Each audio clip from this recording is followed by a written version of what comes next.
Good morning, everyone.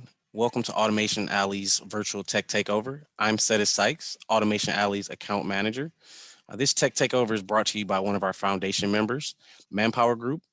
Manpower Group provides administrative and support services, professional services, and business services through its four primary brands: Manpower, contingent staffing and permanent recruitment; Express, professional resourcing and project based solutions; Right Management, career management, workforce consulting and training and development; and Manpower Group Solutions, managed services and outsourcing. If you have any questions regarding Manpower and any of their services, I will be more than happy to connect you with a representative. Information can also be found on the Tech Takeover information page.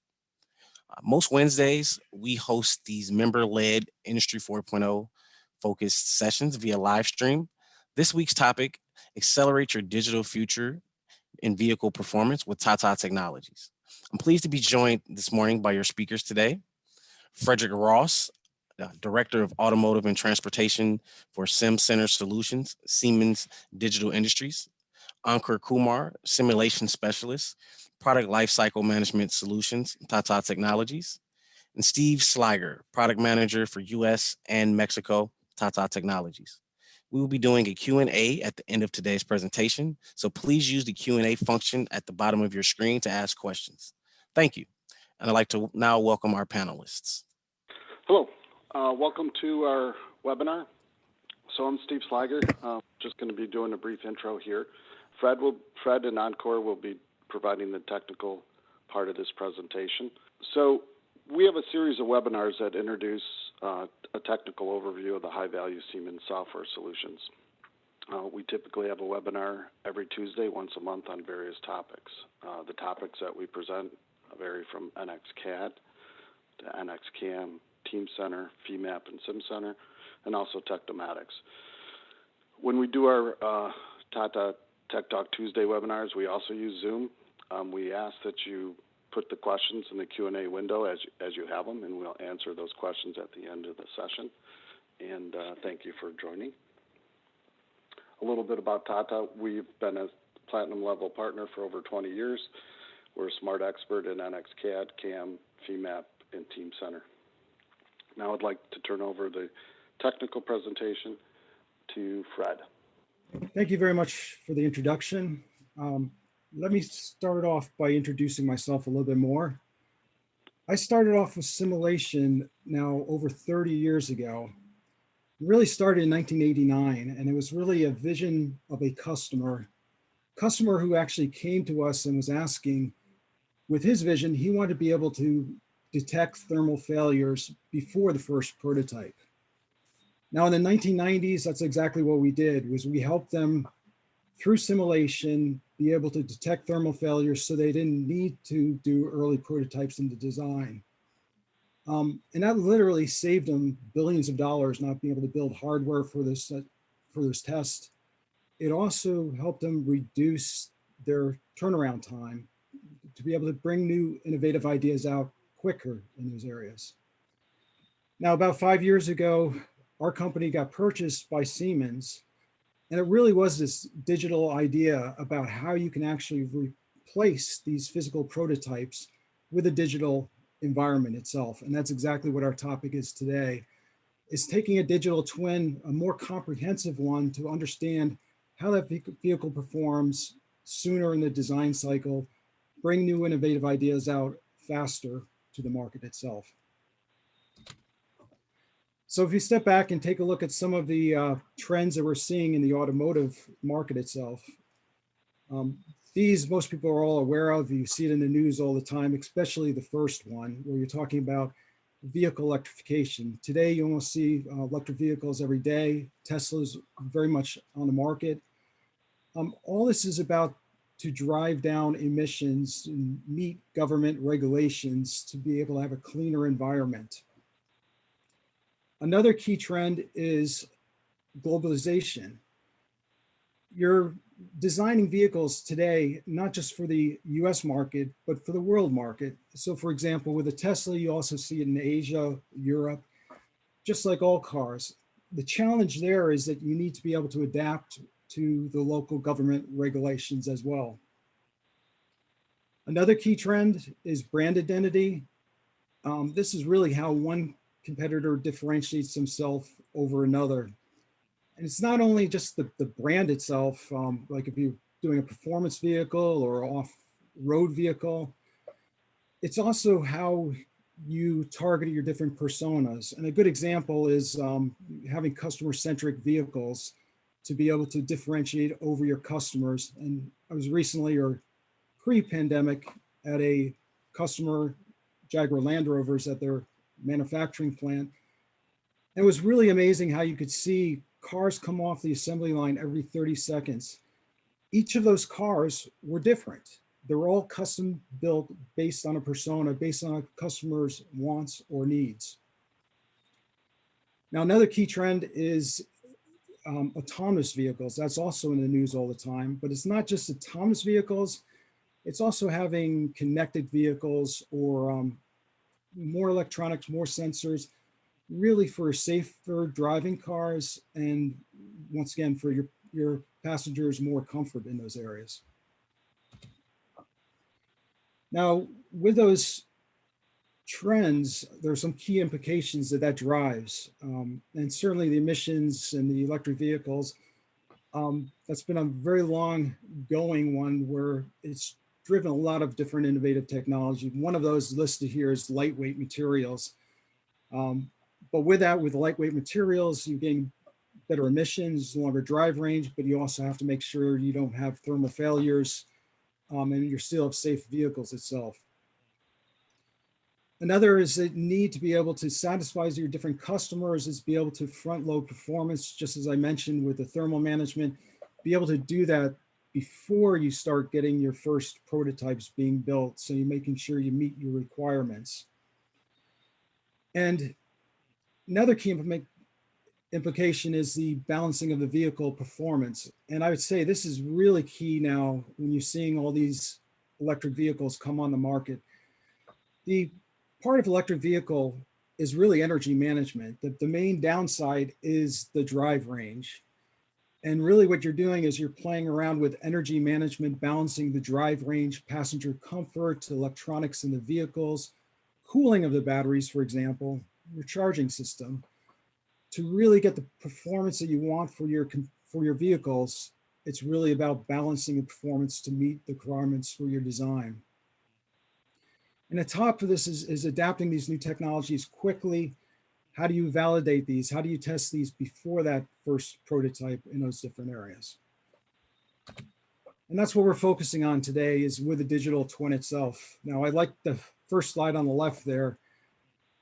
Really kind of says it. You want to be able to drive before you actually build. You want to know what you're going in to produce. Similarly, when you produce, you want to get that performance. You want to look at that balance, the balance of your cooling, balance of your drive range, and really excel on your product itself. Front loading does help you do that in that area. With that, it allows you to bring new innovative technologies out to the market there, and really help you achieve what your design goals are in those areas. And to achieve this, really, and to get a competitive advantage, here are really three of the keys to be able to model that complexity. The first is the comprehensive digital twin.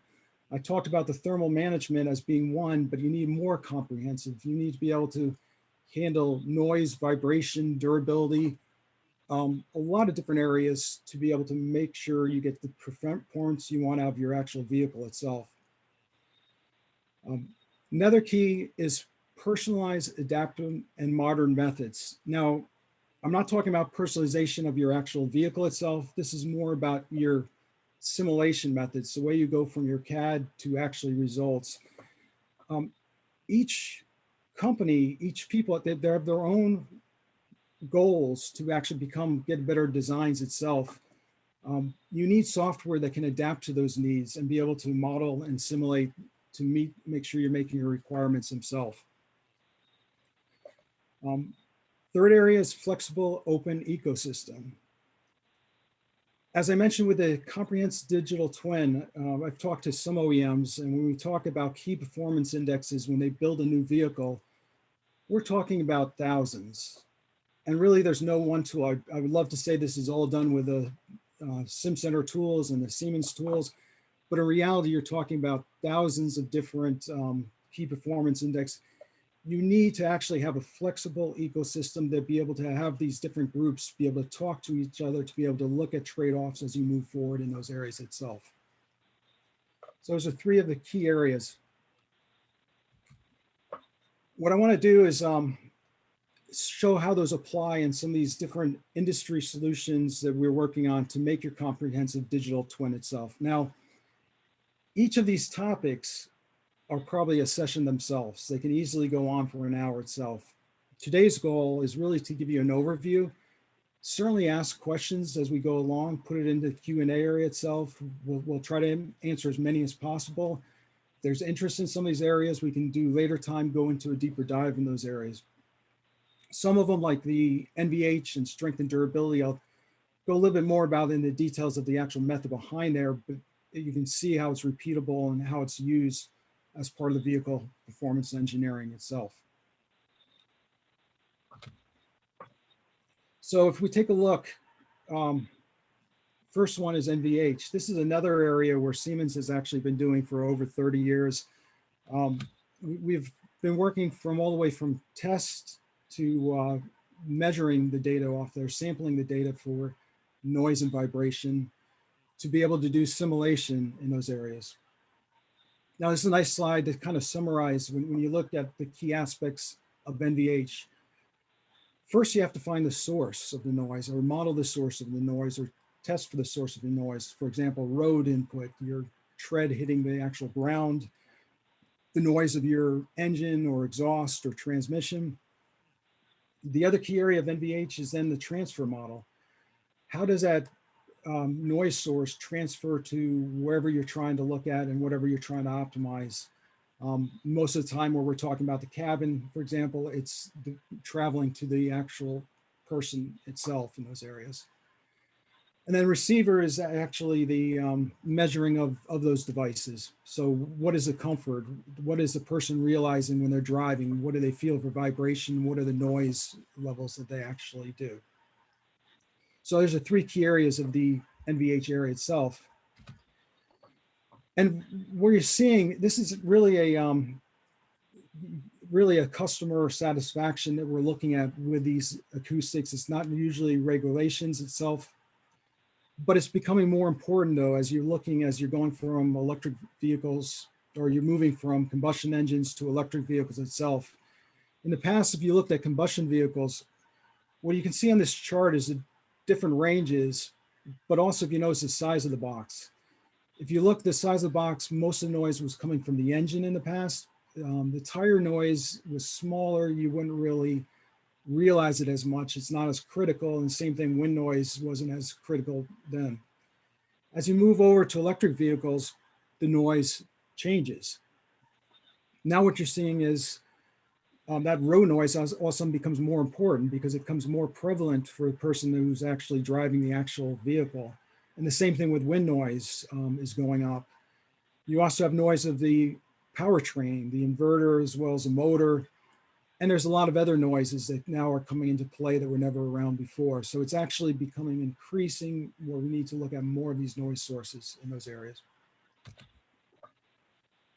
So as I mentioned, these are the key areas that for NVH, how can you predict the sources, the driveline, the road, the wind auxiliary? How do you actually take those interactions, propagate that into your receiver, and then designing your sound to assure your brand value itself? Now, if you look at this slide here, the kind of covers a broad range of the different acoustics experience. And even if you for your conventional engine, for the motors, for example, if you're actually have Maserati, there is a brand value to that actual motor. It's got to sound a certain way. It's got to sound like a powerful engine itself. Similarly, now you have hybrids or electric vehicles. What you hear in the car is brand value. What you're actually driving, you want to hear itself. Some of that you can actually even have active sound devices in there where you either dampen out the sound or you add sound into the cabin itself to get that brown value that you want. Same thing on the exterior as you're driving. You also want to, there are importance that you notify whatever's around. So there is exterior noise sound quality as well. And the other area I don't think as much about is for simulation point of view is the warning signals. But if you think about it, they're just as important. When a signal goes off inside your car, it's supposed to mean you need to take action. For example, if you're starting to move out of a lane or you need to brake quickly, if those aren't designed correctly, that the user's not comfortable using them, those will be ignored. Hence, it becomes part of the satisfaction of how those actually designed to work with the actual vehicle itself. Now, this is a great example about the source and all the way to the propagation. Where you're seeing in the top left there is a, in this case, it's a wind-induced noise. In some ways, it could be a mechanical noise, it could be engine noise, or it could be exhaust noise. But this is always nice and visual where you can actually see the unsteady flow coming off the mirror. What that does is interacts with the side window, and the image below there, you can see the pressure waves interacting on the side glass itself, which resonate and goes into the actual cabin itself. So that's your transfer mode. So the same thing goes if you're talking about an engine noise, a transmission, you need to model that path that goes through the underbody into the cabin to wherever your receiver is. And the same thing with exhaust noise. On the right, what you're also seeing is that a lot of these, you actually work both with test and simulation. The person you see there in the image is actually a simulation engineer who actually also works in the test lab itself. So he can see through test, visualize where those noise sources are coming from. You can also use simulation to break down the source and understand a little bit more behind those areas itself.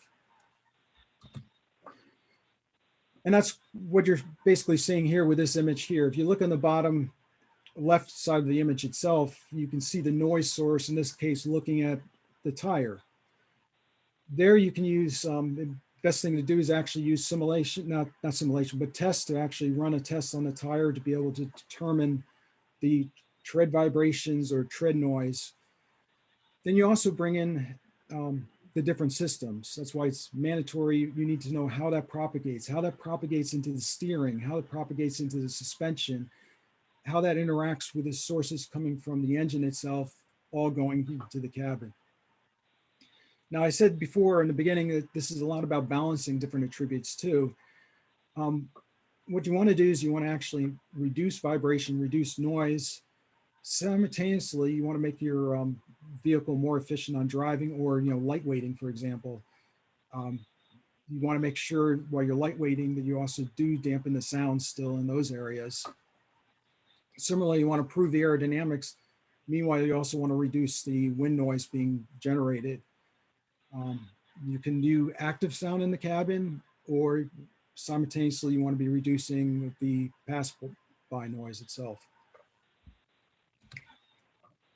Now, pass-by noise is one of those noise sources where that's actually is done by regulation. And those regulations are getting stricter and stricter, where they want to reduce noise in city traffic, for example. And through there, what you're looking at is still, you can use testing to understand where the noise is coming from. Similarly, doing the design through simulation. But that is a government regulation in that case. Now, some examples of the noise and vibration in use. Honda is one that does a lot of work with different tools from Siemens. And this is actually this is an interesting example with vibration. It's very relevant in a lot of areas. I'm sure most people are aware today where you're trying to save emissions by having engines or hybrid engines stop and start as needed. If you drive different cars, some cars you'll notice as you're sitting at a light, all of a sudden the whole car shakes and jumps. While other cars, if you're sitting at the light, you step on the gas, you don't even notice the engine start up. And that's exactly, once again, brand value, what they want for their customer And that's exactly what Honda wants to do for their customers as well. And they used our tools linking 1D, 3D, as well as tests to be able to optimize and minimize the noise and vibration for those restart situations itself. Now, Hyundai is another area, another customer who actually does a lot of different NVH in a lot of different areas. This is actually one I'm picking out that's using Simcenter 3D with emotion. And here, once again, with electric vehicles and hybrid vehicles, you want to reduce your transmission and noise source. And in particular, it's the gear noise, the noise that are being propagated. It's basically a high frequency noise propagated from the interaction of the teeth. And what we helped him to do is with a transmission builder, which helps automate the overall process, be able to reduce the transmission of the noise itself through simulation. And that's our goal, to be able to reduce the actual noise itself.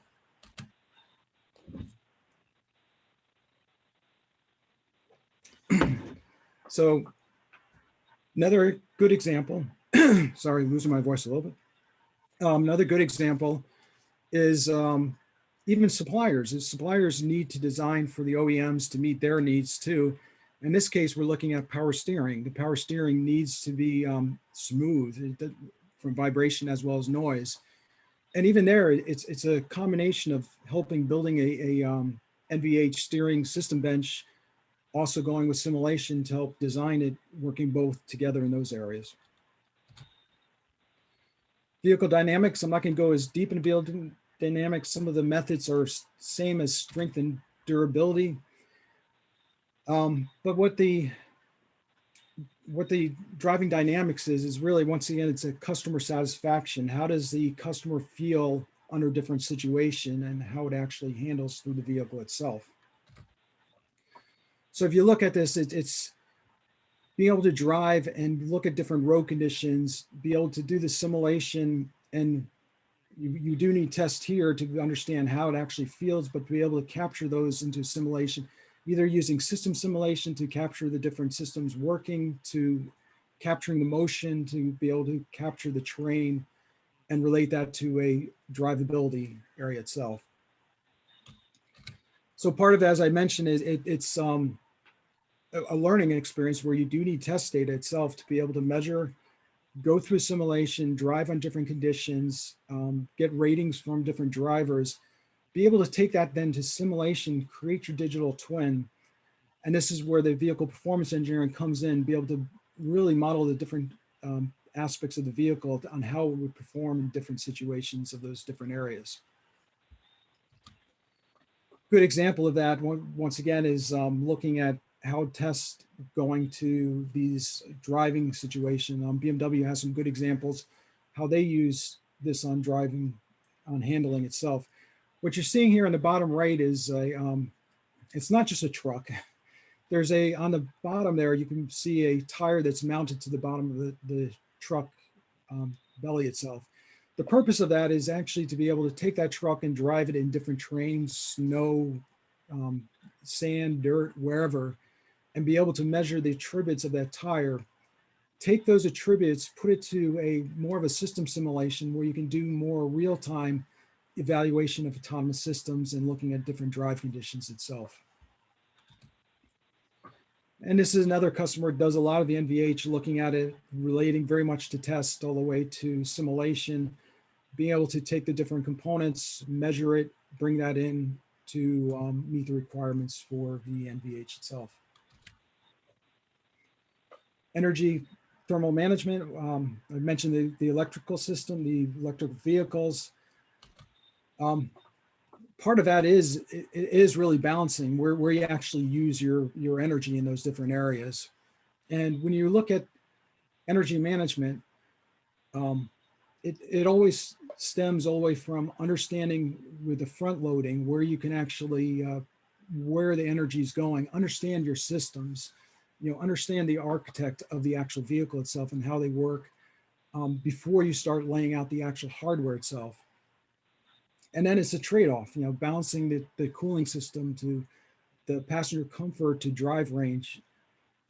Additional, when we look at thermal, not just energy, but it's also about the heat protection, where you're using lightweight materials, make sure your engine mounts, for example, don't fail or your brakes are cooled in those areas.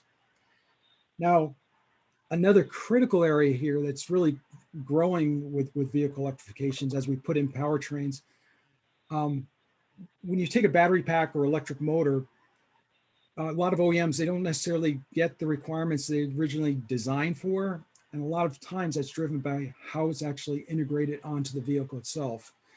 So when you start evaluating these new powertrains and see these trade-offs, it's very important that you be able to work with the different departments, or sometimes you purchase it from your supplier. The supplier needs to work very closely with OEMs, and that's be able to balance the attributes there as well. Now, I mentioned the design architects where balancing does early.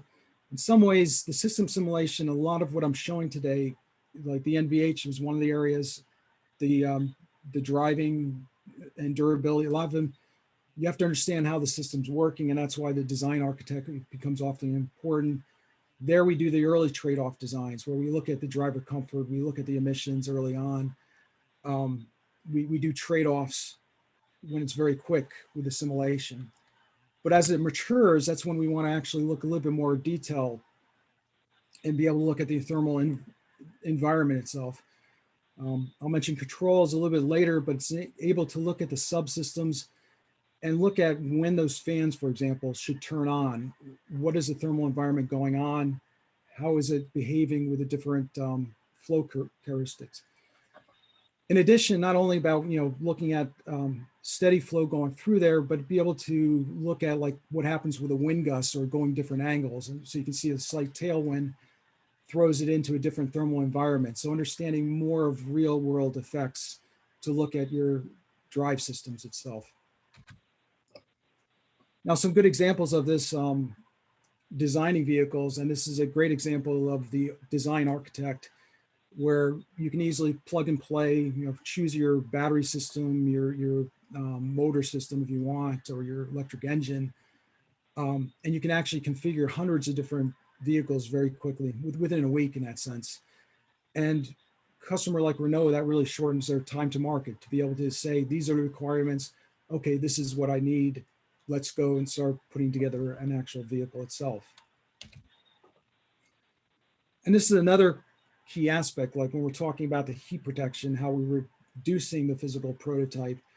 And this great example from General Motors, who are doing it so they can build both conventional engines and electrical engines, and being able to do that thermal management in days instead of weeks. If you're trying to be innovative and you're trying to impact design, these designers have about 7 to 8 weeks to impact the design.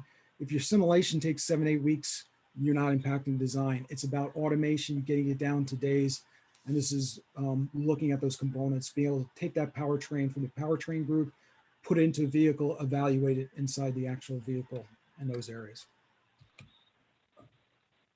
If we look at water management, aerodynamics, once again, aerodynamics, it's about that energy efficiency. So it's still about building those vehicles, improving that drive range. And this is partly through the aerodynamics. If you look at, if you go back and you look at the emissions today, they're getting stricter and stricter. There's new testing being done, for example, WLTP. With those testing, it actually is longer, but it's also at a higher speed. When you do a higher speed, more of your energy use is wind resistance. And that's where the aerodynamics comes important. Some of the OEMs said, basically their simulation of aerodynamics has gone up by a factor of 4, trying to make them more efficient. I believe even if you look at the new Tesla Model S just came out, they're bragging, or is coming out, they're bragging about the low drag value to actually extend the vehicle range in those areas itself. But today also, if we start talking about autonomous vehicles, it's not just about the aerodynamics for drag resistance, it's also about looking at your sensors. And in this case, there's a radar sensor behind the glass, or you might have it on your bumper, and make sure that, just like when you look through your side view mirror, you can't see, those sensors also degrade in performance in bad conditions. And you can use the aerodynamics to keep those clean in those areas.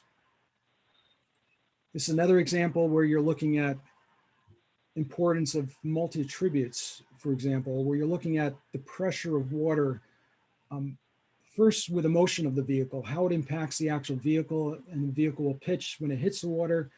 But in the end, what the user are looking for is durability. What is the stress on the underbody panels? If you don't get the motion correct, you don't get the pressure from the water correct, you won't be able to predict the stress. That's getting reality into the simulation itself. This is another example. We're looking at another sensor, the camera on the side mirror. This is work done with Volvo cars, and it's being able to automate and go through design exploration to look at the channel around that camera, how we can use aerodynamics to keep that or remove as much water as possible off the sensor itself. Now, strength and durability. If we look at the process, this is a lot on one page. I understand with a lot of different areas, and I'll jump around a little bit on here too. And it kind of does show the relationship of test and simulation working all together. All of these areas where we're meeting requirements, as I mentioned, thousands of them for an OEM.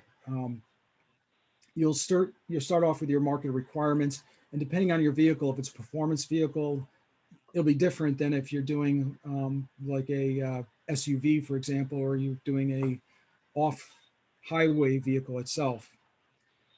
Now, what you're seeing here, if we look at the bottom right, there is, with your market requirements, there are test grounds that can actually show how that vehicle does. And so we can actually understand what are the critical field areas itself.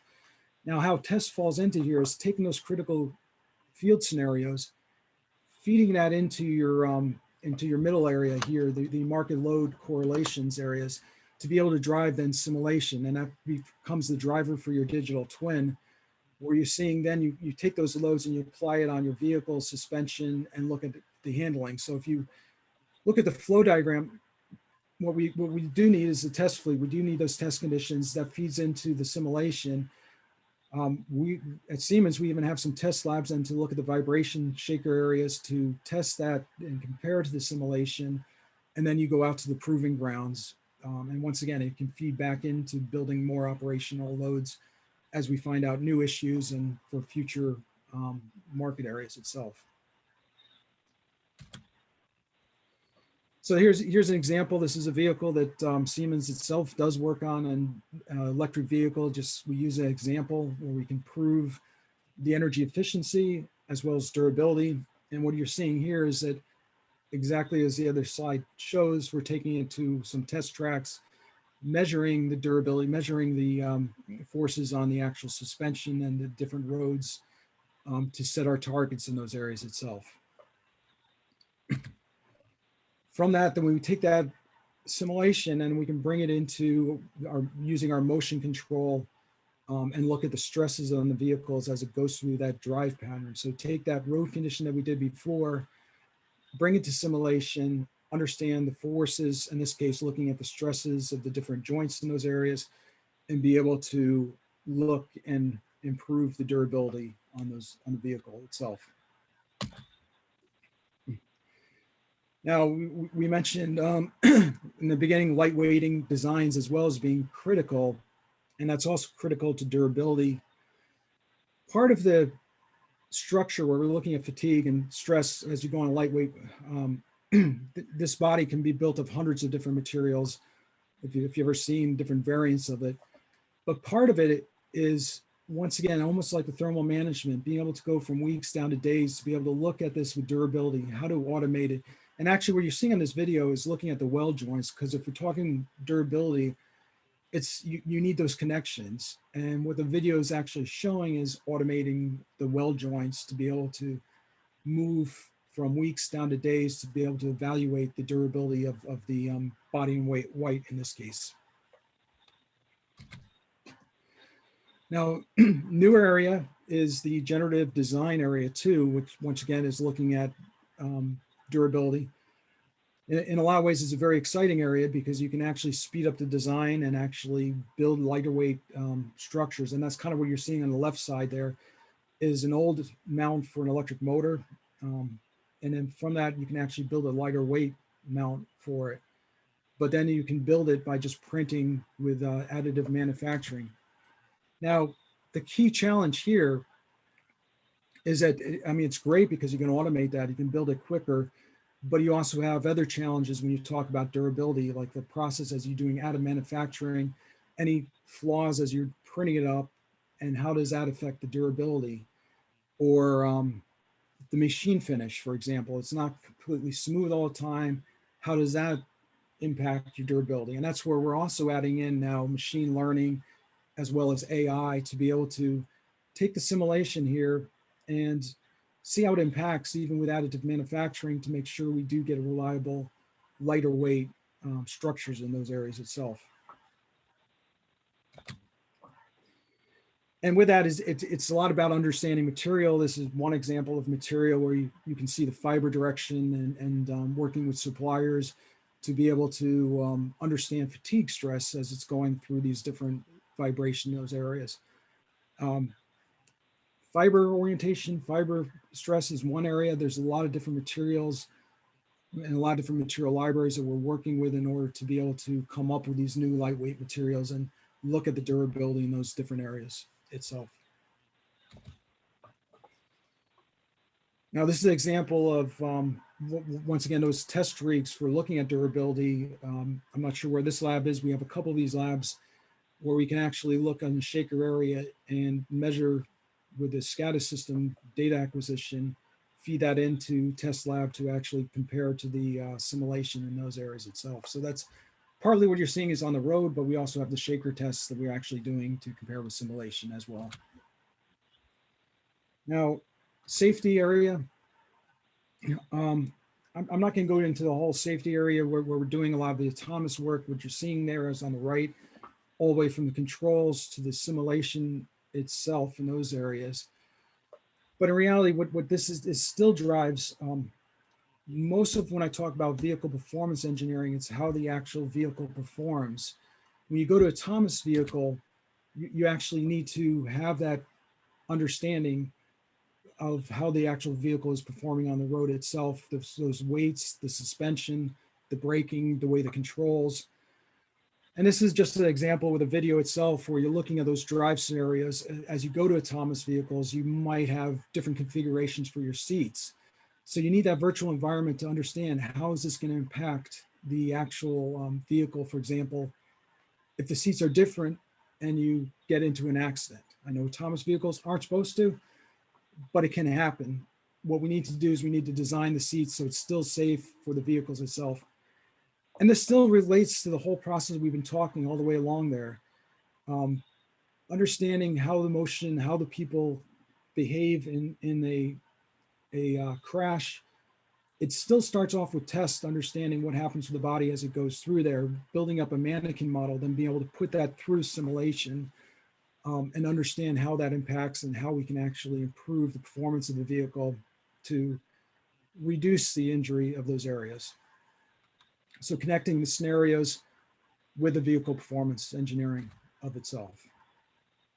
Now that's a good example is a supplier from Korea, Hyundai Mobis.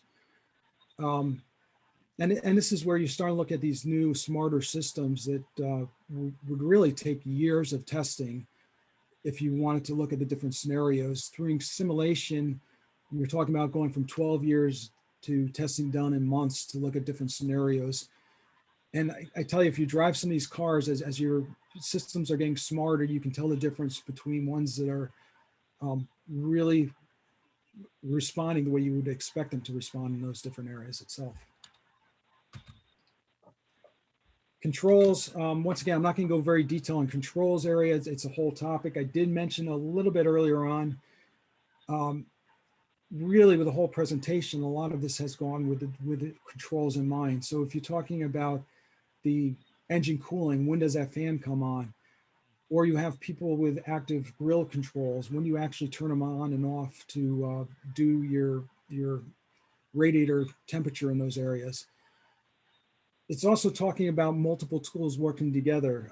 Simerix, for example, or Simulink is a tool that is used a lot of times for doing controls. You need to be able to hook up with the environment to understand the system area, to be able to understand the HVAC performance, for example, or the battery cooling, and be able to optimize those controls. So it's once again the vehicle performance engineering to be able to capture the virtual vehicle, evaluate those controls by front loading so we can actually have them when we start getting in there. Those videos with Thomas vehicles and that crash with the passengers is exactly in that line. We need those controls to understand how that vehicle is going to change in that virtual environment itself. So they're all linked together once again. Now, end of line testing. This is now part of it is as we're going through with the simulation, it's also making sure that it does validate as we go through there. So not only is it about doing the simulation, reducing the actual noise, but being able to put in test equipment to measure and make sure, and this is an example that you're seeing on here is a example of transmission noise. You have the transmission builder where we can reduce the whining. You can also automate the testing as you bring it to online to verify that you've met your goals and make sure that you're not failing on any transmissions. And this is really automating the test of NVH on assembly line that's being produced about 7,000 per day in those areas. So automating the end of the line testing on NVH in those areas itself. Now, as I mentioned, that was a very quick summary of a lot of these different areas. I didn't talk very much about the data management, which you're seeing on the very bottom, which is traceability, change configuration. As we're going through the design process, certainly, and we're talking about different groups working together, passing information, that's really where you're starting to look at more of a digital thread. People want to know the traceability. When I tested that motor, what vehicle was that on? What was the design state of that on? Was it tested with the latest one, or if it failed, what is the configuration that actually failed? And that's part of the data management backbone. You need to provide the simulation engineers with the CAD, also non-geometric data they need. You need a place to be able to trace the results and sign off digitally that it's verified and it has met the overall requirements itself. So that's exactly what we're doing with the digital twin with closed loop, where we're looking at all the way from their system simulation to the 3D, which I talked about, finite element, all the way to CFD, physical testing, linking that design space, and then managing that in a digital environment itself altogether for a comprehensive digital twin in those areas. So I think I'm done a little bit on the early side, but we can pass it back to the next speaker to add some items on there. Well, thank you, Fred. It was an excellent overview. You've taken some very complex vehicle performance topics and highlighted how much easier and simpler it could be to predict with and understand with the Siemens simulation tools. Like you said earlier, it could be we could spend well over an hour on each one of those topics. So now what we'd like to do is just do a little wrap up. So from a Tata Technologies education support, we have a web-based solution called I Get It. There's many courses on various topics around Siemens software. I'll show you a brochure of it. We also have instructor-led training over the web or in person. Since COVID, we've been doing a lot over the web, but we also have done some in person. So here's the brochure from our I Get It solutions. You can see in the lower right, we also are a platinum reseller for CATIA products. We have training for CATIA V5 and V6, SolidWorks, PTC, AutoCAD, Autodesk. We also have engineering skills like GD&T, project management, vehicle design, and packaging. So there's a wide variety of self-paced web solution training courses from Tata. So next steps, Fred has covered quite a few topics there. You can reach out to, if you know who your sales client success manager is, or you can reach out to us via our website or reach out to Karen Bianak. She's our marketing manager. We can talk about software-related items, training, trials. We also do PLM benchmarks, digital design benchmarks. So any topic that you might need some assistance, we're available to do that. So now I'd like to go over to questions and answers, and we'll have Cedric will see if there's any questions in the chat window. I have one question here. For external wind noise shown by Daimler, is the test being used to drive the interior noise simulation? So with that, the engineer that was actually shown there is the simulation engineer. He does coordinate with test. The department does both testing as well as simulation. Most of the time they're separate. They're trying to do it up front, preload to front load the area with simulation itself, and then test in a lot of areas where test is faster. There are cases, for example, with buffeting where we actually may want to take some noise to understand the dampening of the actual cabin and use that to feed into the simulation. We're actually using both in those cases itself. Or the tire case is another example where we're doing tire noise, we can feed that into the simulation. But in that video, most of that is actually the simulation engineer does run tests. He also does the simulation, but they're separate in those areas. Okay. I have another one here. Part of the lightweight design, you have mentioned moving from weeks to days. How is that achieved with the spot welds? Yeah, there's that's probably another presentation that can actually go into a lot more detail of the overall workflow itself. Because in that one, you're actually going all the way from your CAD bill of material or your CAD BOM all the way down to a finite element model and a finite element bill of material. So part of that automation, and this comes with some templates and everything, is being able to build the surface mesh that you need for a crash study test or durability. It may have different densities. So that's one level of automation that's needed. And that's part of the weeks down to days. It's not just the weld. Then on top of that, if you actually look into Simcenter 3D, you actually have a function in there that automates the actual weld joints. And that's what the video was showing. It was the automation of putting it in there to do the connection through that. And then you can have a template that automates the setup and the simulation side in those areas. Okay, perfect. Thank you for that. And just a reminder, if you have any questions, be sure to put them in the Q&A portion of this webinar. And I do have two questions here. One is, what's the best software to use with this equipment? What is the best Software to use with this equipment? to use with the equipment itself? That's a challenging one itself. Because when you say equipment, I guess it's the best software to use for the different simulation in the different areas.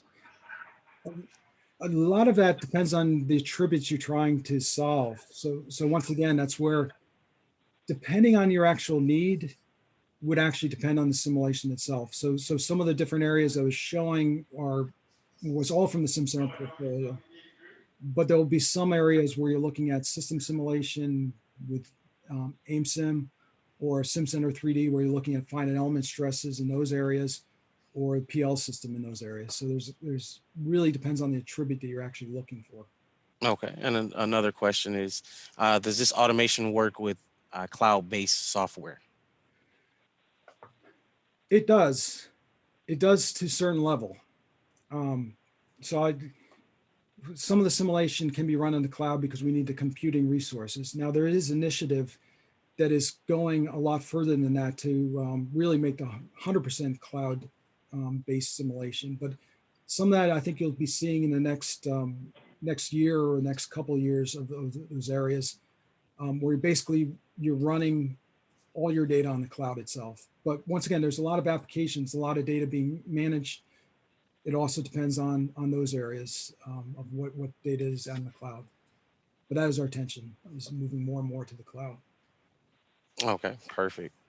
And another question is, what tools are being used for the detailed thermal simulation? I'm always giving basically I'm looking at different attributes. The one that you're actually seeing there what we do is with the system simulation, we are modeling it with Simcenter AIM-Sim. When you're looking at some of the engine compartment, where you're looking at the full vehicle integration, very large model, that's where you're seeing Simcenter Stars CCM Plus. But then if you're starting to look at some of the different electronics, that's where we would start using some of the CAD embedded areas where you're building that right into Simcenter 3D, looking at the thermal areas itself. So it's a scalable solution, and you need multiple, especially for these electric vehicles, as you gain these higher power electronics in there on those. Okay, thank you for that answer. What is used to capture the ADAS system influence of contamination? I'm sorry about that.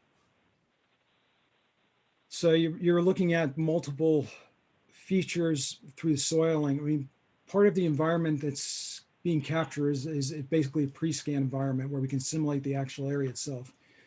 The sensors, you can look at the thermal loads. You can also look at the wavelengths coming from those, all in Simcenter 3D going through there. As we're starting to, and there's some soiling you can do on there, some water. As we're looking at full vehicle, if we're taking one vehicle chasing another vehicle and you're doing spray, we actually have a webinar coming up on that in a couple months. That's where we would switch to Simcenter Star CCM Plus linked to Simcenter 3D, which then can be evaluated in the pre-scan environment itself. Okay, perfect. Thank you for that answer as well. Do we have any other questions out here? Be sure to put them in the Q&A section here.